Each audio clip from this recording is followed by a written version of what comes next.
Well, hi there, and welcome to the Diary of a Cosmic Wayshower. And I have the lovely David Adelman here today with me, aka the People's Lawyer, who I have met more than once over the last couple of years, and we got on very well, didn't we? So it's lovely that you've agreed to come on and have a chat. And I'm just going to welcome, and I'm going to do a bit of just your biography, just give you the spiel of who you are, yeah, and what you represent. So, David, aka the People's Lawyer, studied law at Cambridge University and went on to qualify and practice as a solicitor, but not for very long. Disillusioned with the legal system, David soon quit the law and turned to education, his true calling.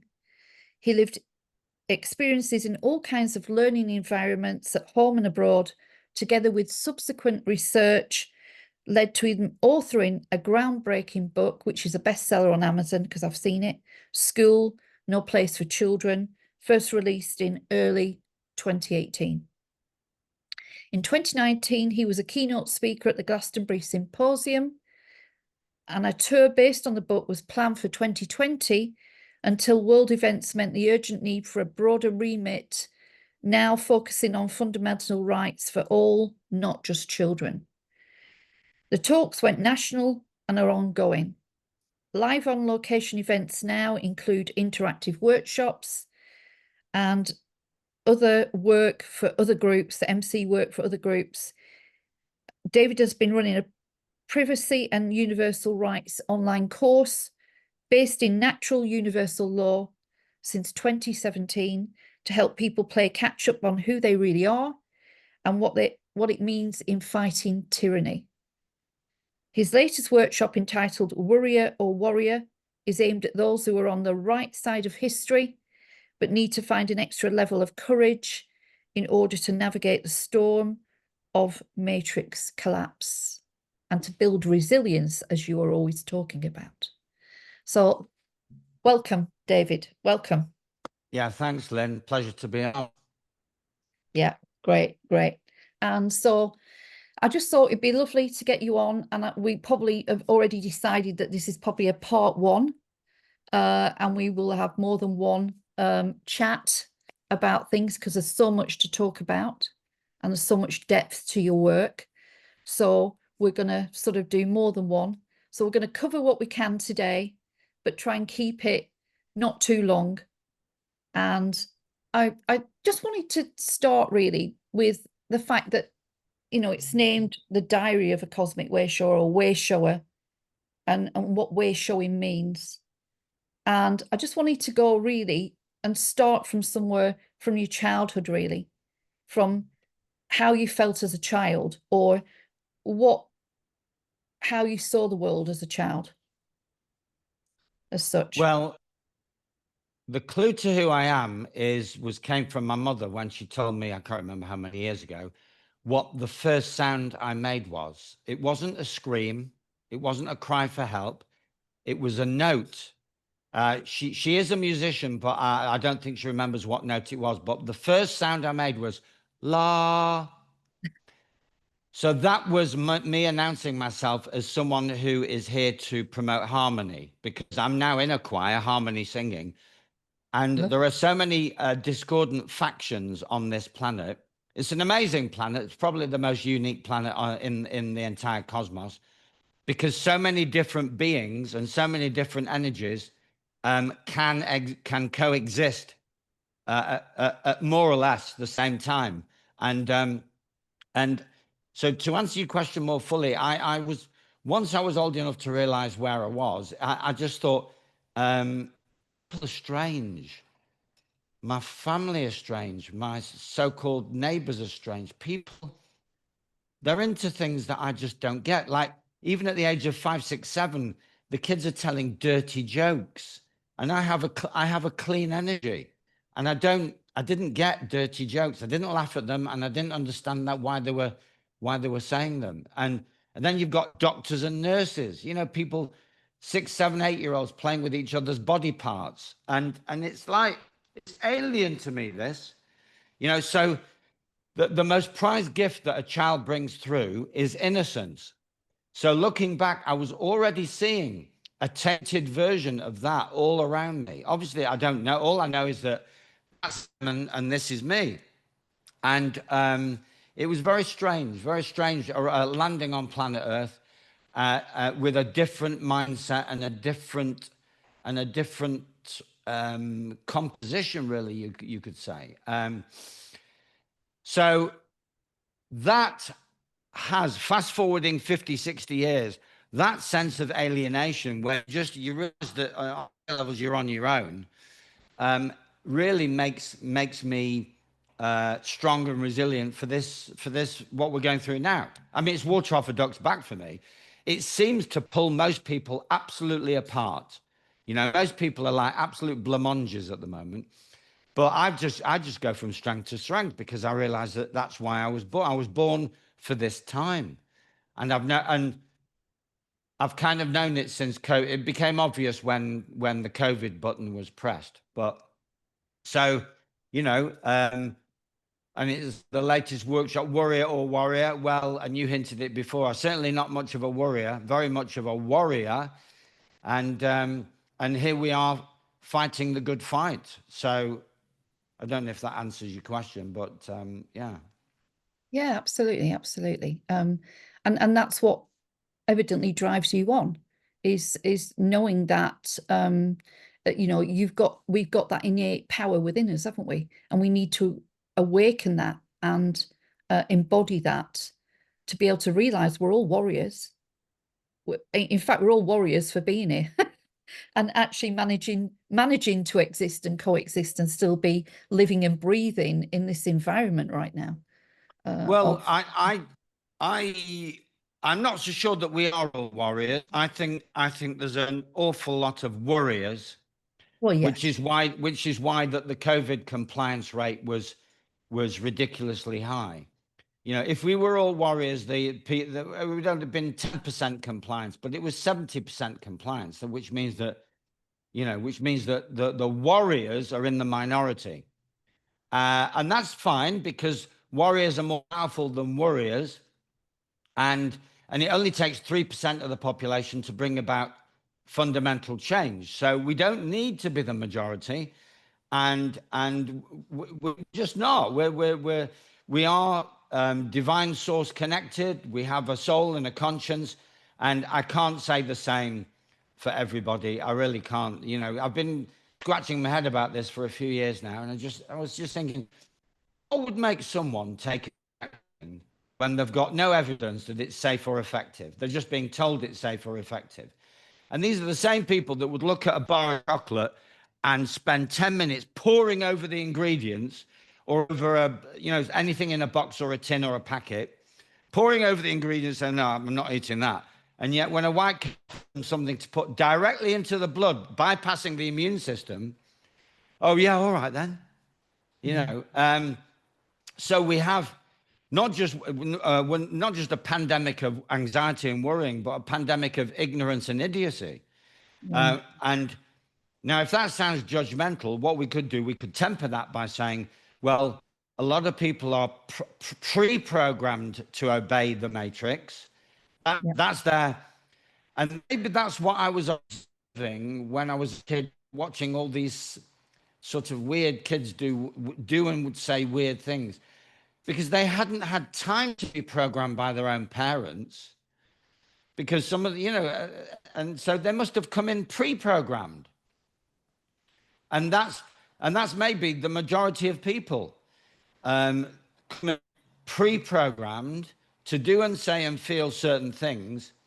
And when people like us land on the planet who are not pre-programmed, we are an open slate. We learn as we go along. Obviously, we've got that birth amnesia, but we're not pre-programmed, and we're looking at all these pre-programmed people that some people called non-playing characters, NPCs. And it's not that they are in the matrix, they are the matrix.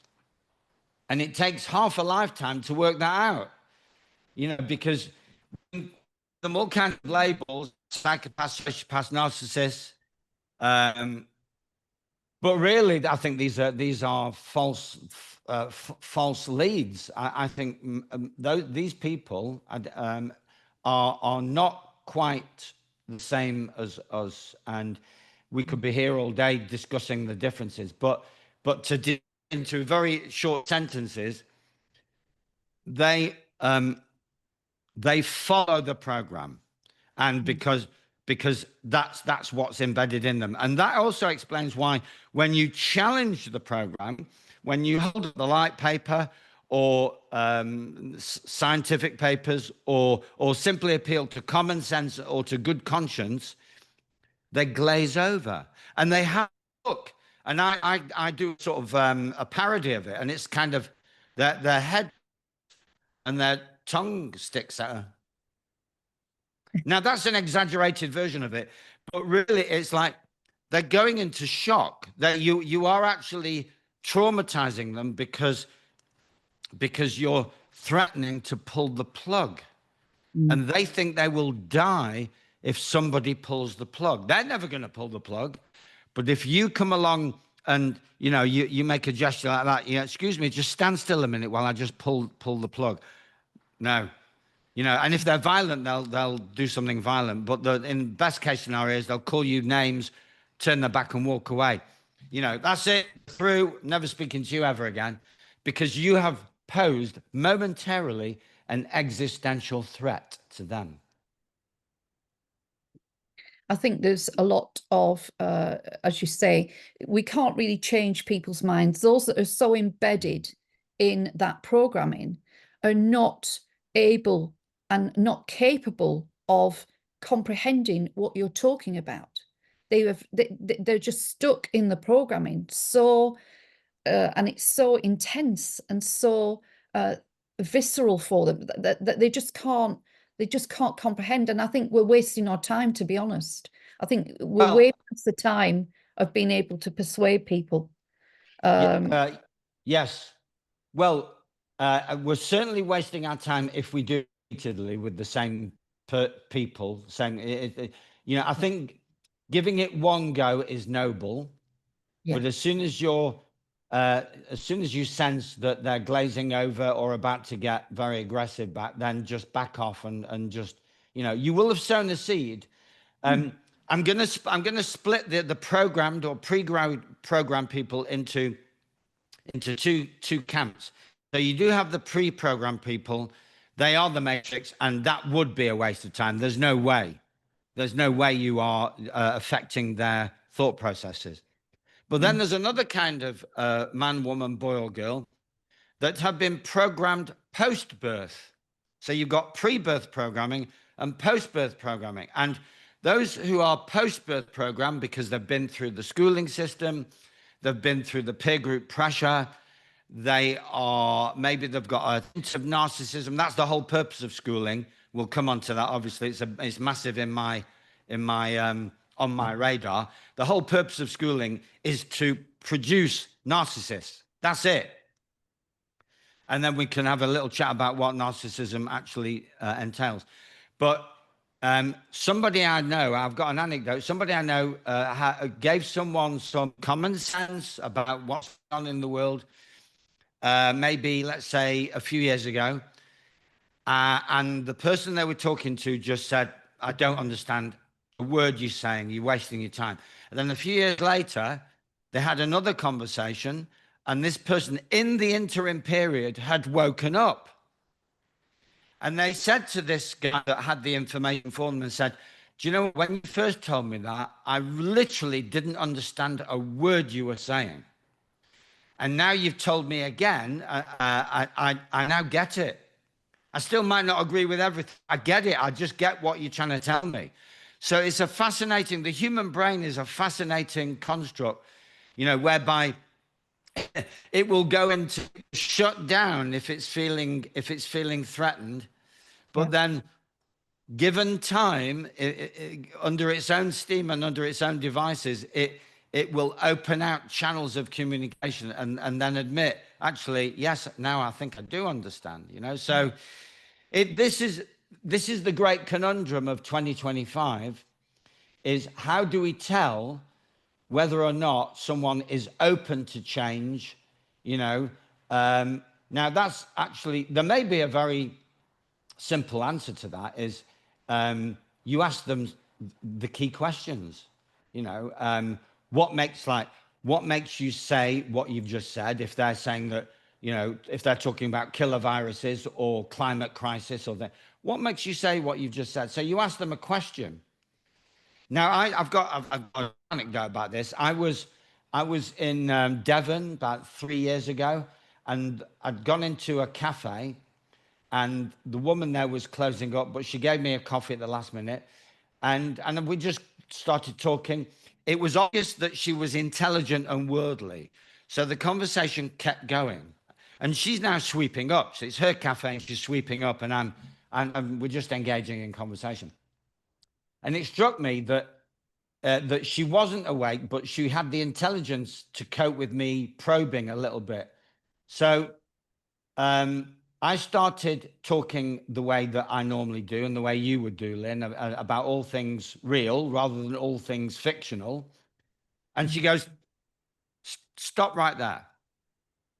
And I said, "What do you mean?" She said, "What you're saying sounds awfully like conspiracy theory, and I'm not comfortable with conspiracy theory."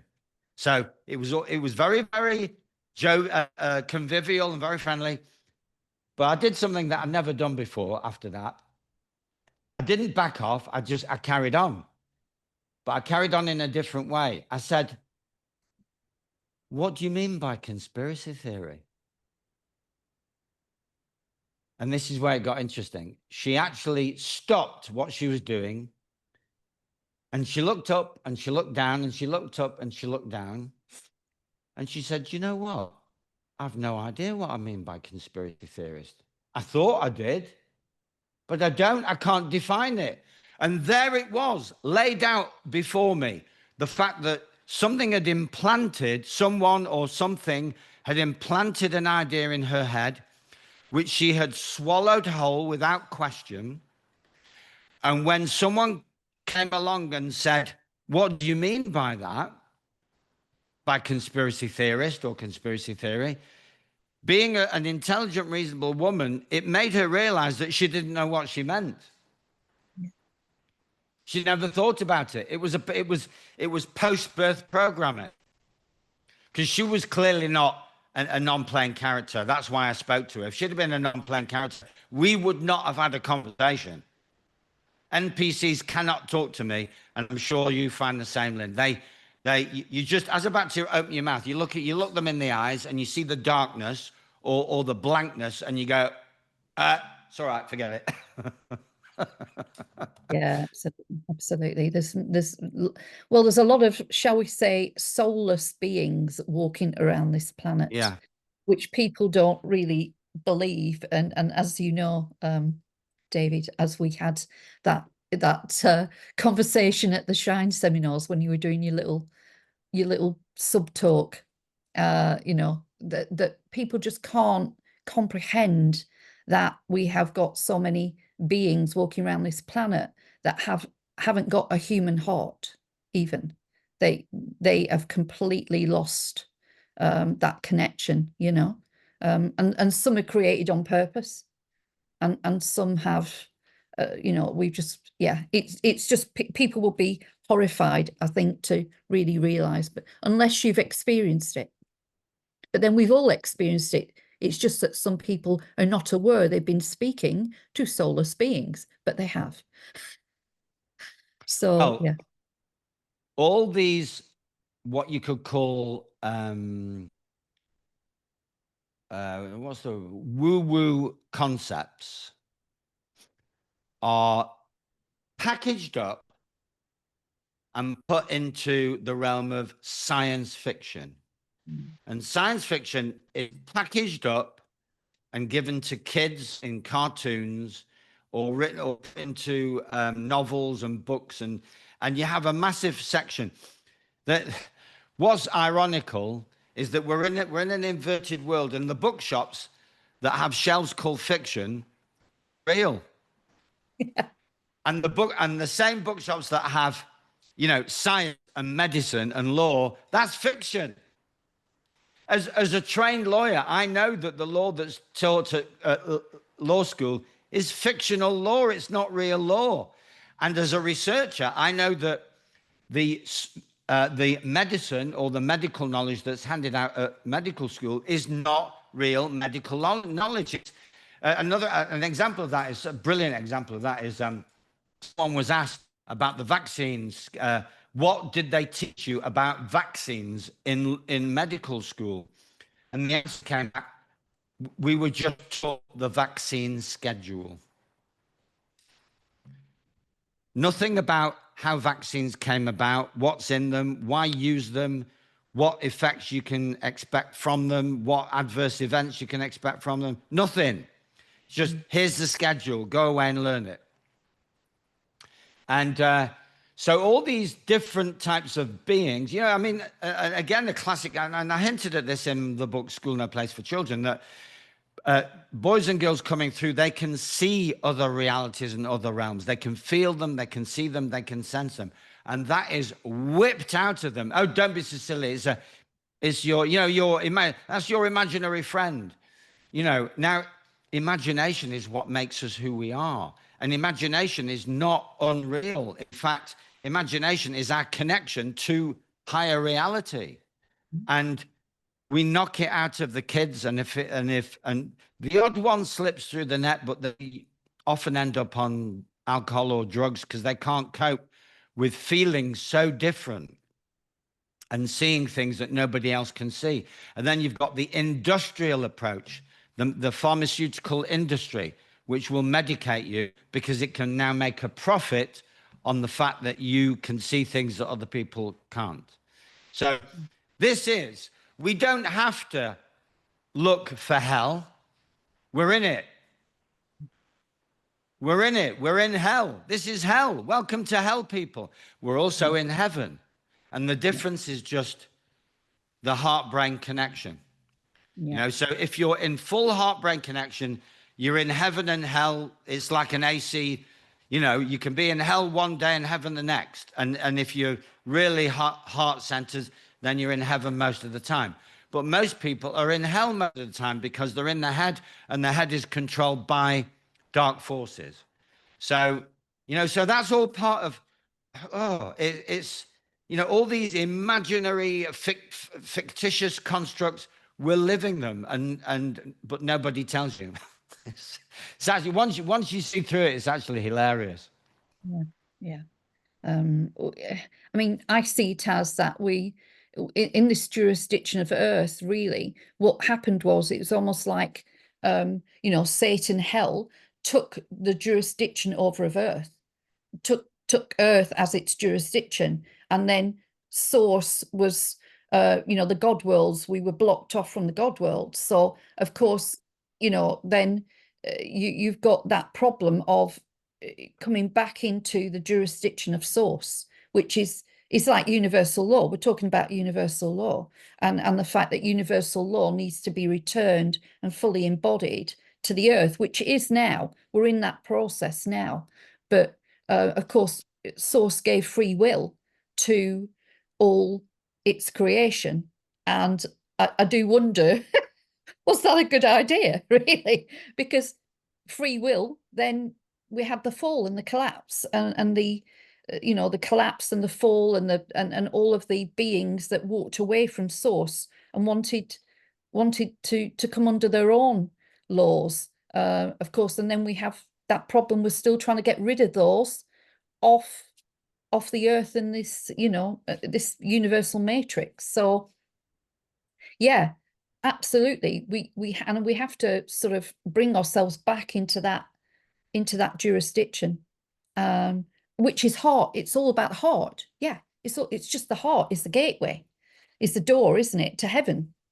You know, you work with your heart, you listen from your heart, you come out your head, then you're going to get better answers and you're going to get better guidance, of course. Well, I saw a meme yesterday that said that the I don't know how to describe them, but the most fulfilled, let's use the word fulfilled on the planet, and we have to put the word people in inverted commas now, to be honest. Put everything in, you know, pandemic, COVID, people.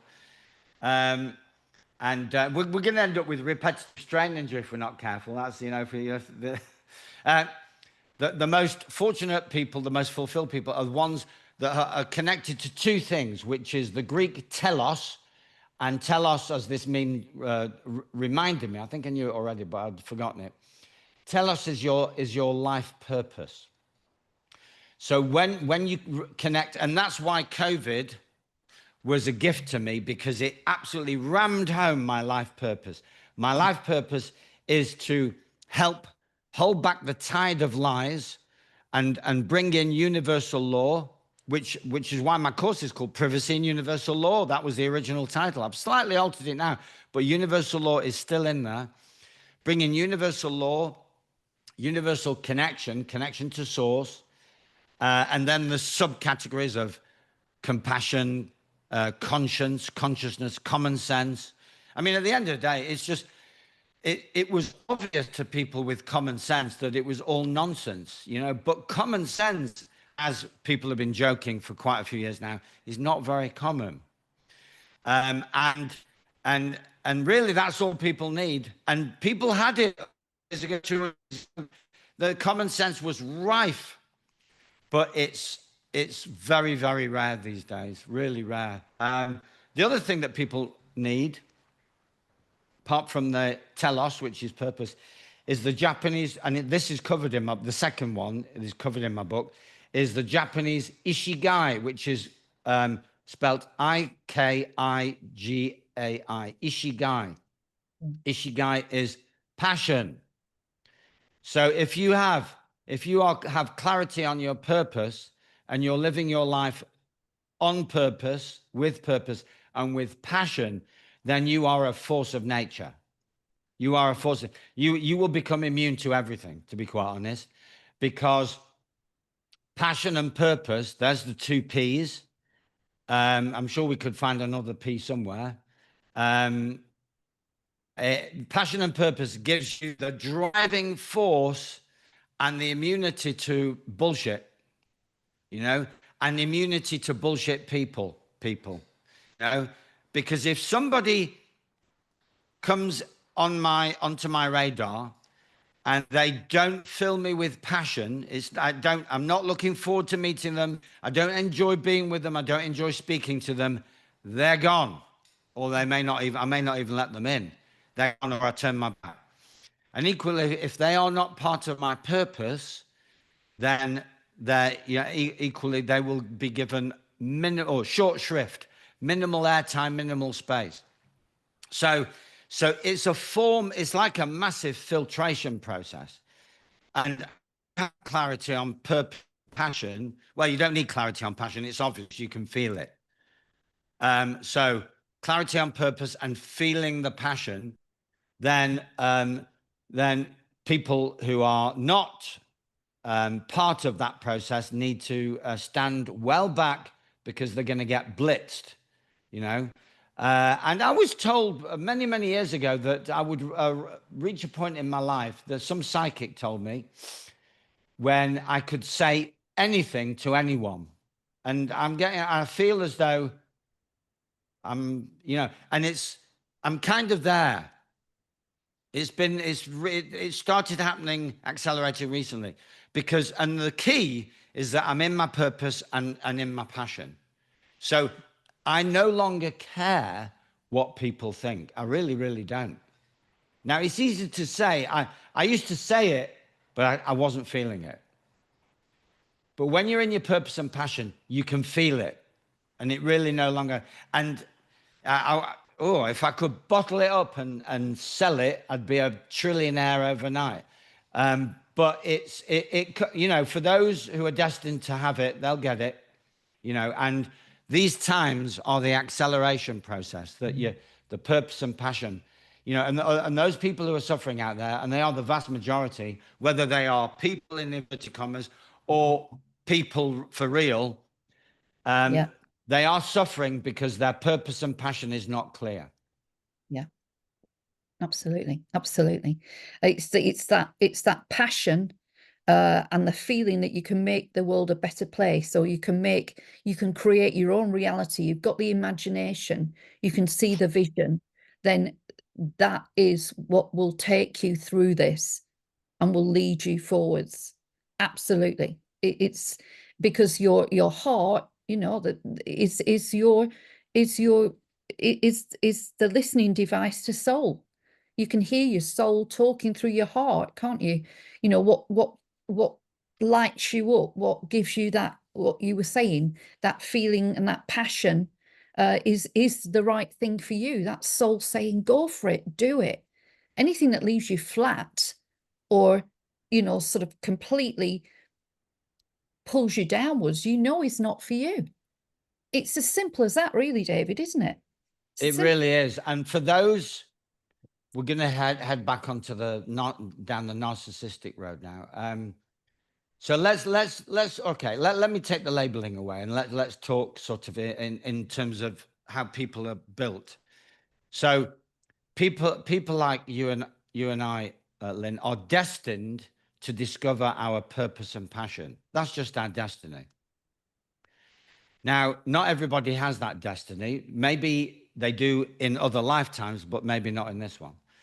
And so if we get involved with them, so we all have batteries. Let's assume for now that everyone has a similar composition. We all have our internal electromagnetics ready to fire up.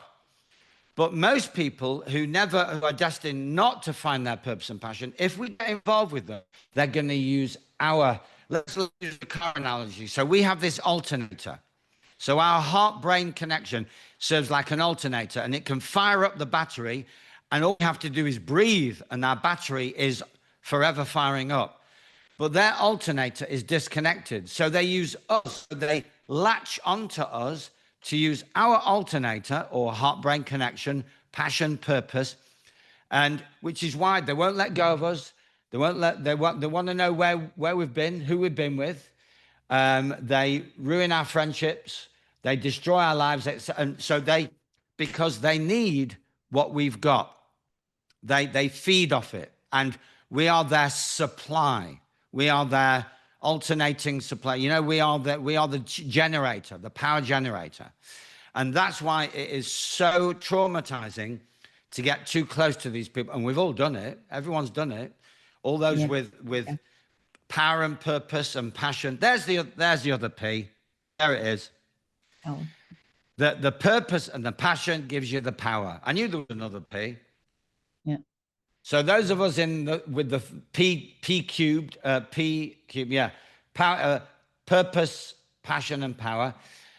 We've been hooked into by the parasites, the vampires, or I did say I was going to try and do away with labels. Okay, let's just say the people who do not have access to that process for whatever reason. And so the best they can do is latch on to us. And now I am in a position with all my P's activated. It's not happening to me anymore, and it hasn't happened to me for quite a while, actually. That there's no people who don't have that triple P. They can't latch onto me. They don't even hear me. In fact, I can pass strangers in the street, and they give me this sideways look, and that tells me that that tells me who they are. So they look at me sideways, not straight on, sideways. And so there's another clue. So you can ask them the question, like, what do you mean by? But if it's non-verbal, you just look straight at them and see they'll look away very quickly. So there's another clue as to who's who on planet Earth right now. So, yeah, there you go, the 3 Ps. Yeah, that's good. That's good. And so if we were to talk about the children, because I know you're very passionate about that, and talking about how young people are influenced and programmed as youngsters and young children, and how the education system, if I ask you, the education system has been hijacked, like everything, to produce children that can't think for themselves. Their critical thinking skills stripped off them.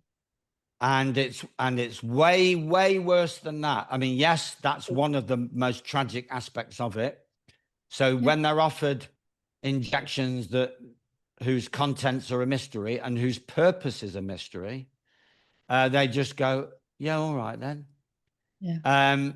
Now, shivers went up my spine the minute you talked about children and education, because this really is my main purpose. My main purpose is to be the guardian for those new people. I don't even know what to call these. The new children, the new beings. That's called them, the new beings, and they feature in a book called New Humans by Mary Rodwell. And I've met Mary, nice woman, and they are not pre-programmed. They're not non-playing characters. They are Homo angelicus is another phrase. So you've got Homo sapiens, but they're another level above. So they can see their past life. They can see other dimensions. They feel their purpose. They know who they are. And that's why there's been an acceleration of the Matrix agenda, the dark agenda, because if enough of these new humans come through, then the Matrix is finished. It's dust. So my role as a prototype, because I was a prototype new human. There was a previous generation to me. They didn't do very well at all because they couldn't cope with the density on this planet. So as a prototype, and these new humans, that when they see me, they know me and they're drawn to me. So, but my role is to protect them, to make sure that they don't go to school, and if they are in school, to make sure that that they've got the tools to protect themselves. And I have something called a school protection card, which is a tool that's being used by these new humans very successfully to keep the teacher in their place. And for those who have not come across my new definition of teacher, the new definition of teacher is corporate government, curriculum, delivery, and enforcement agent. Corporate government, curriculum, delivery, and enforcement agent. And I use that phrase on a consultation with a teaching assistant who's got into trouble for political incorrectness.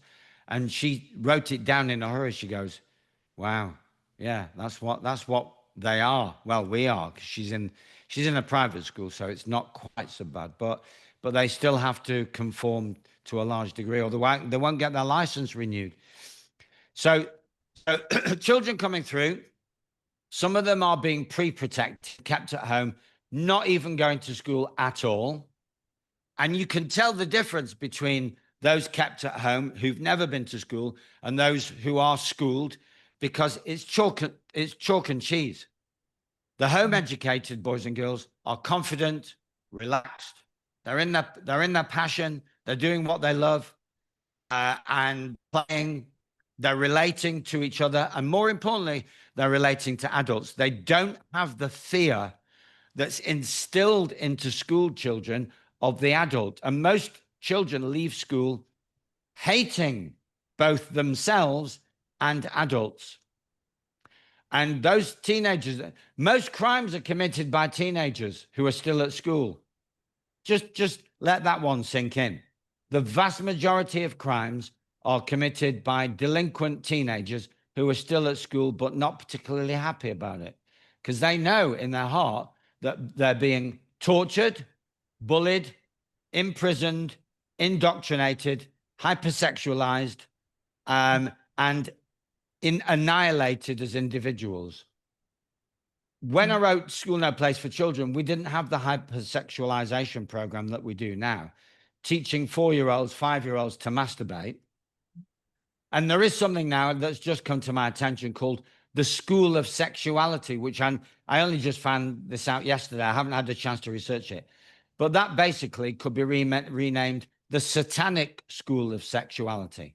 They go in as third-party contractors, teaching children about the joys of fondling themselves, fondling other people, boundaries, safe fondling, the joys of masturbation. It's a joke. I mean, it's a cosmic joke. So this is the agenda can now be encapsulated in a very simple phrase: the annihilation of childhood innocence. Yes. Because God, whatever God is innocent. God,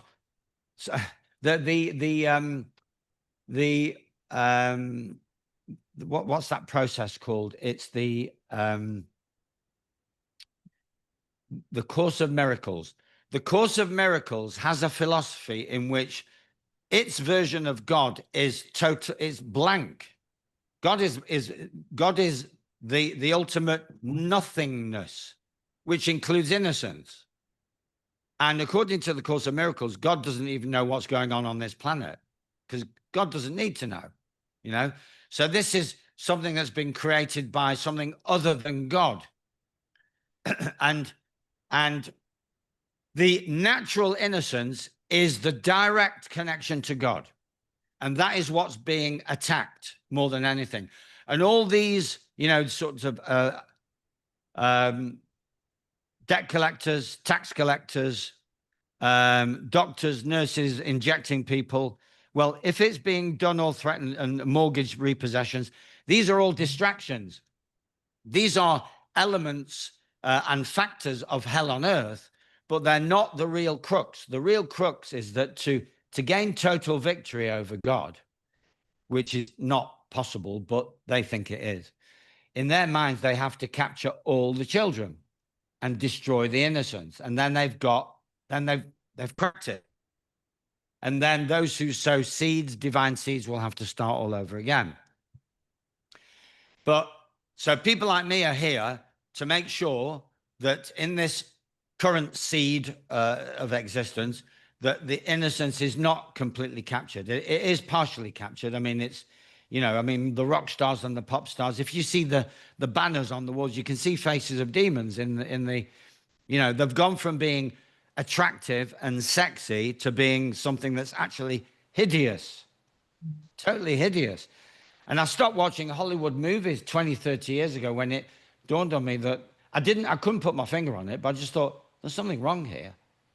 You know, those women on screen look absolutely gorgeous, but they're also horrendously ugly at the same time. And I just thought, I didn't know what was going on. Now I know that some of them were not even women. They had been born men, but some of them were women that had sold their souls and now were, in effect, demons or agents of demons. And I was like, no. So I stopped watching that.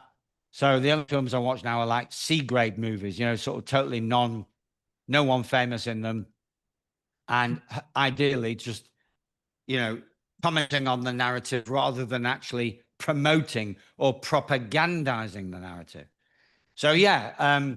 So it is now a war on children. And another concrete example is some of us have signed a petition, not that we like signing petitions, but this one seemed worthwhile, to stop digital ID, because that's how they're going to roll out the total planetary control. But I personally think that they know we won't do digital ID. So what they're doing behind the scenes is, through the Children's Wellbeing and Schools Act bill at the moment, but it will be passed, is they're going to go for total ID for children. So children can only get into school with a digital pass. And children can only access knowledge and the internet with a digital pass. So they groom them into having everything digitized. And then 10 years down the line, when we no longer care, because we've all retired to our little chalets in the Alps or on the beaches of Spain or Portugal, we no longer care. But the generation coming through is totally trapped. And we have to be mindful of that. And I remind all my audiences, yes, it's all very well not paying your mortgage and not paying council tax, which I applaud because that's a fraud. But don't think that that means you've won anything. You haven't won any war. You may have won a personal battle, but the war is to make sure that children are not digitized out of all analog existence. That's the real war. And so I've got to dig deep into the Children's Wellbeing and Schools bill, even more than I have done so far, to find out the sections where the children are going to be obliged via their compliant parents to digitize themselves on every level and never ever exist as real boys, girls, men, and women. And that's the cold face that's coming. Yeah. We have to take our children out of the schools. Yeah. We have to totally take them out. If it was me again now, as a younger woman with two children, knowing what I know now, no way would my two boys have gone through the education system, because my two boys both struggled, both as, sort of star-seeded, sort of they were awake, they could see things, feel energy, whatever. And both of them struggled. My eldest one more, actually, because he was very sensitive.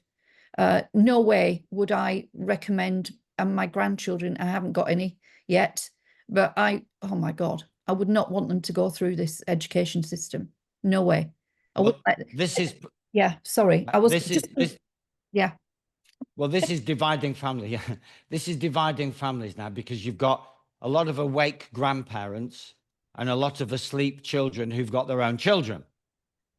And the children are a mixed bag. Some of them want to do what granny or granddad are suggesting, but their own parents are scuppering the process. So we do have a generational divide. I've got various remedies for people, which we can probably explore in more depth in part 2, but I'll mention them now. So you've got, if you are for some reason stuck in school and you just can't get out for whatever reason, because you've got at least one parent who's blocking your exit from school, then you've got the school protection card. And we'll explore that in more depth next time. If you've made it out of school, or you were never in school in the first place, and someone in the family environment is concerned about being raided by social services, well, there's a remedy. Well, to be quite honest, if you really know who you are, you just keep the door shut and you don't engage, because they can't hear you and you can't hear them. And we'll explore the ramifications of this next time. The reason they can't hear you, you can't hear them, they're in the corporate world. They're in the satanic corporate world. They're out on a vessel on the seas of commerce. And you're on dry land or in dry dock, and you can't hear them. And when you hear a voice, you presume that you can hear it, and you presume that you understand what it's saying, but you actually don't really, if you think about it. Yeah. And the reason is that they are threatening you with all kinds of paperwork and processes, but no reason in the real world is being given. They're just using their protocols and saying, oh, this education, you need to prove that it's suitable and that it is a valid education. No, you don't, because you're being surrounded by love and attention. And that's all you need when you're a sensitive, vulnerable young man or young woman. You don't need to check boxes. You don't need to read textbooks. You just need to have a life. The planet is the classroom, and life is the lesson, which is an old cliche, but I thought I'd dredge it up. Yeah. And so what I've developed literally only this summer is a home educating remedy. It's a counter notice. You don't really need, if your family are united and strong enough just to turn your back and shut the door, that's all you need to do. But there may be someone who is concerned, the worrier. There may be a worrier in the family, more than one. And so I've got this remedy, which is 4-page remedy. You can send it off to the CEO or to the director of social services, the director of education, the head teacher, whoever, all three of them. And it puts them on notice to respect your rights and to show their good faith. And if they cannot show their good faith by answering certain questions lawfully and transparently, they show themselves up, and it puts them in self-sabotage, and it exposes the fraud and the lies and the deception. But it concludes with, despite, even if, no, it's something like, irrespective of your answers to the questions above, we are still prepared to offer you a contractual deal. I'm paraphrasing. In other words, we will fill out your forms, we will answer questions, but we will charge. We will do business. It's business. You're doing business, we'll do business. So it'll be £1,000 per phone call, £1,000 to answer a text, £1,000 to answer an email, £5,000 to arrange a visit, £10,000 if you show up unannounced and unauthorized, and we'll have a privacy notice on our door. Private by appointment only. Private property by appointment only. Fee schedule applies. So in other words, in their system, it's all about honor. It's not about saying no, because saying no is dishonorable. And that leads to escalation. There's so many people that don't understand that. They just think, because they see these memes that say, just say no. Well, that's the worst thing that you can say in their system, because no is refusal. It's disrespectful. It's dishonorable. So you must always say yes, but on conditions. And it's known as a conditional acceptance. And we'll explore it more in part 2. And with a conditional acceptance, you put all the weight or the burden of proof and of transparency on their shoulders. So you don't have to do anything. You can wash your hands of the issue, because you're waiting for their transparent answers.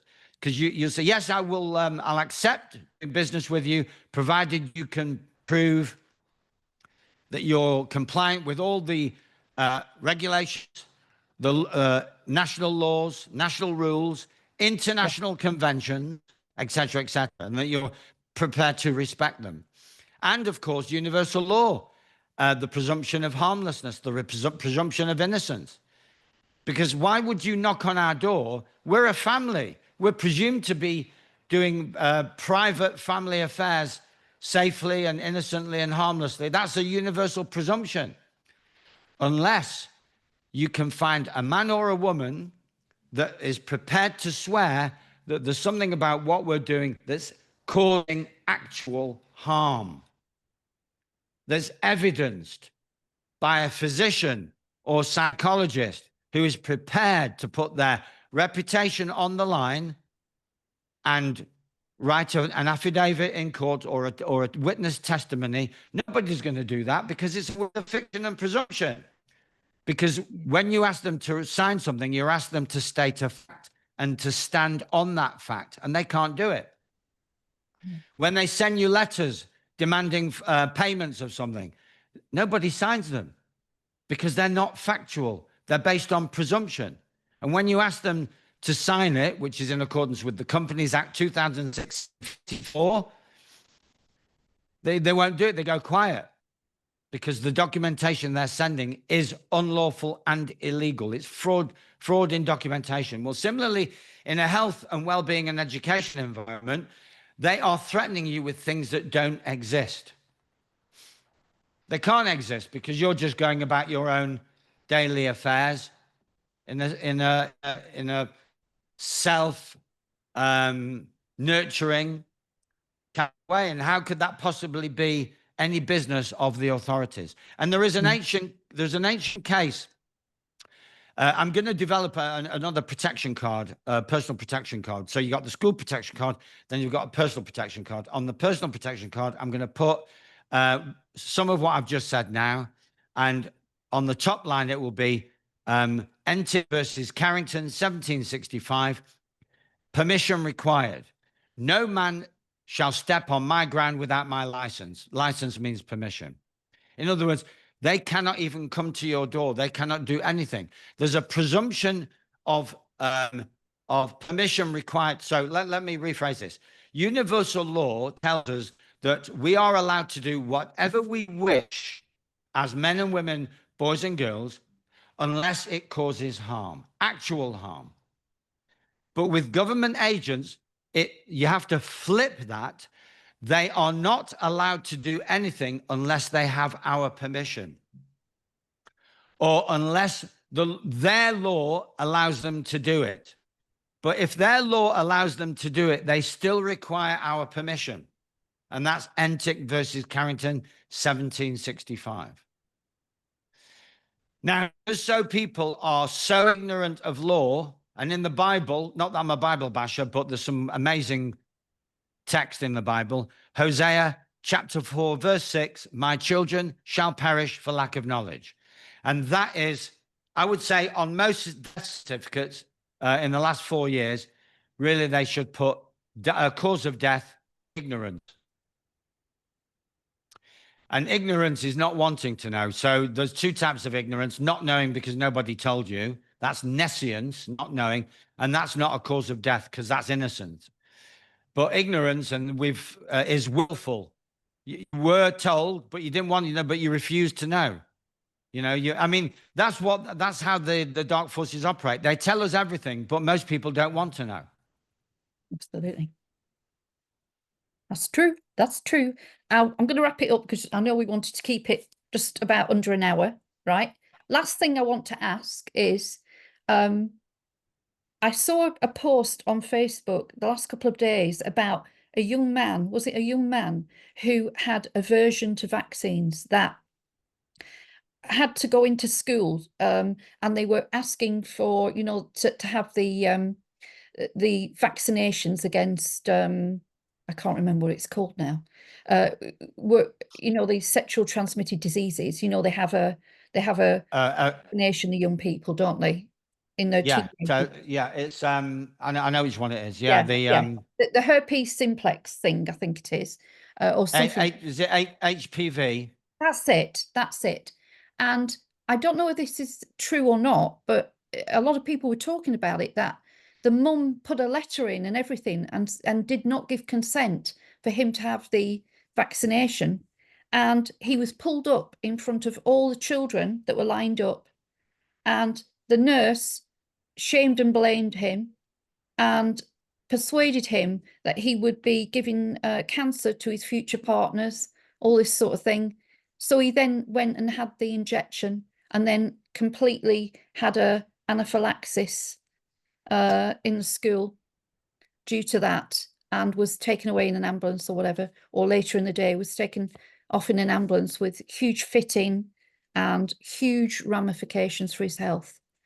And that nurse had, sort of forced that vaccine on him and named and shamed him in front of everybody. So I just wanted to bring that up with you. That's where we're at now, aren't we? With this. Well, yes. I'm writing a follow-up to School No Place for Children called Schooling and Other Crimes Against Homo Sapiens. It was going to be humanity, but I'm going to explain why it's Homo Sapiens, because Homo Sapiens are the ones that are in touch with their divine spark. They're 3 Ps: power, purpose, and passion. Humanity were the ones that are pre-programmed or post-programmed and lost the plot. Yeah, so you could keel over at that school and most people would not even see the connection between the jab and the fit. The nurse would just say, oh, business. The best you get is, well, yes, you do get rare reactions to the, but it's all in a noble cause. So the level of deceit is off the charts. So as you say, Lynn, the only safe option, the only common sense, the only rational option is no school. Absolutely. Get them out. And it doesn't matter what happens next, because what happens next cannot possibly be any worse. It can only be better, because it's going to be safer. It's going to be more loving. And what's the worst possible complaint? Oh, I've lost all my friends. No, you haven't. If you've lost, weren't your friends in the first place. If they're not prepared to follow you home after school, or to find out where you live and give you or get your phone number, they've all got phones. They've all got phone numbers. Then they weren't your friends in the first place.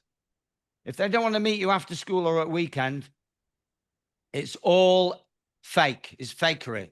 So yeah, we can explore this next time, and I'll go through, basically there's a video called Home Education Emergency.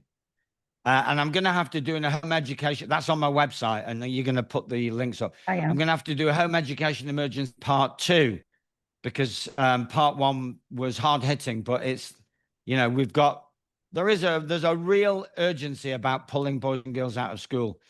And then you've got the aspect of shedding all the other, even if they don't jab you because you're prepared to stand your ground, and that's rare. But then you're surrounded by kids that are being jabbed and they're shedding all over you. Mm. Not good. Not good.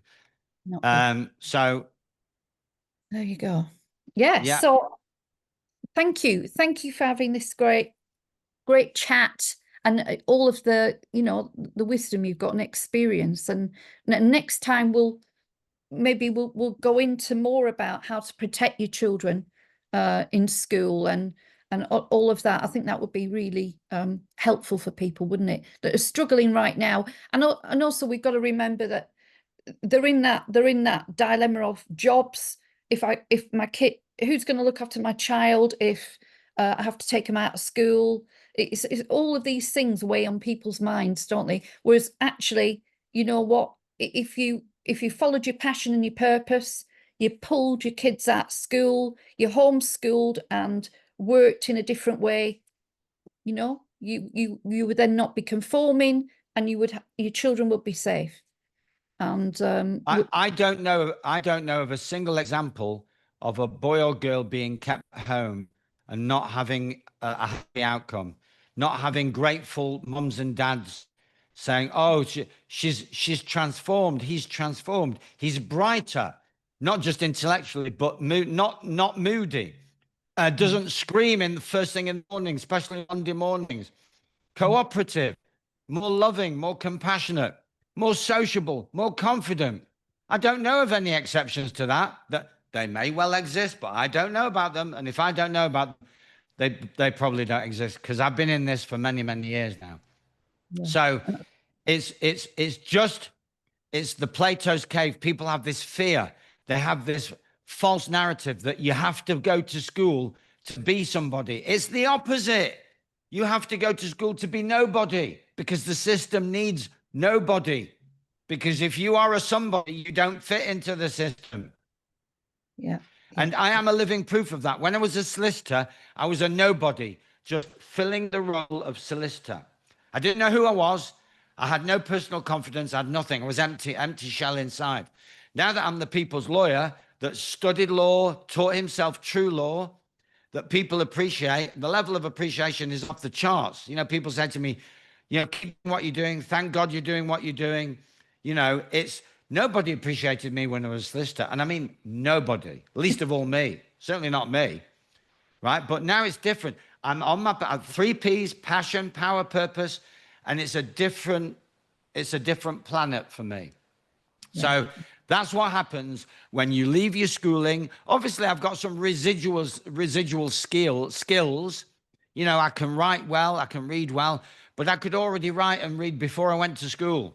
So what did schooling actually do for me? So, it's like the old Monty Python sketch. What did the road do for us? So there may be some benefit from schooling, but let's call it that much. But yeah, the prejudice and the harm to you as an individual is off the scale. It's not even on the screen. I've got my hands above the screen now and below the screen. Yeah. So that much benefit. And in the bait and switch, my final word on this, the bait and switch is they promise you the earth, and all you get is imprisonment and a certificate. Yeah. And in return, they get 10 to 15 years of the best years of your life, the most formative years, where you are a bundle of joy, except they stamp that out, a bundle of creativity, except they stamp that out, a bundle of divine imagination, except they stamp that out. And so you have to leave school and play catch up. And most people never catch up, which is why the biggest regret on the deathbed of most people, and they've done surveys on this, they regret not having had enough fun. And what they don't realize is it all started when they went to school, but nobody ever mentions it, because it's the unspoken evil. They've done such a good job on us that most people don't realize that the problem started at school. And it's not even discussed. It's a given that you go to school, and that any other problems must be down to your parents or to traumas that you had at work. No, it's been blotted out. And that's why I'm here to put it back put it back in. So, because you can't heal it if you don't know it's there. Absolutely. Right. Thank On that note, I'm going to. Yeah, yeah. Thank you so much for joining me, and we'll do another one soon. Yeah. And it's been a pleasure chatting with you again. All right. And Yeah. Thanks very much. Thanks very much, Lynn. It's been pleasures all mine, as they say. Look forward to the next one. yeah, okay. Thank you for joining me, and thank you to everybody for listening. And if you like this, please like it, share it, subscribe, go and look at David's channel, and all these links will be underneath, and we'll be back together soon. Okay, bye.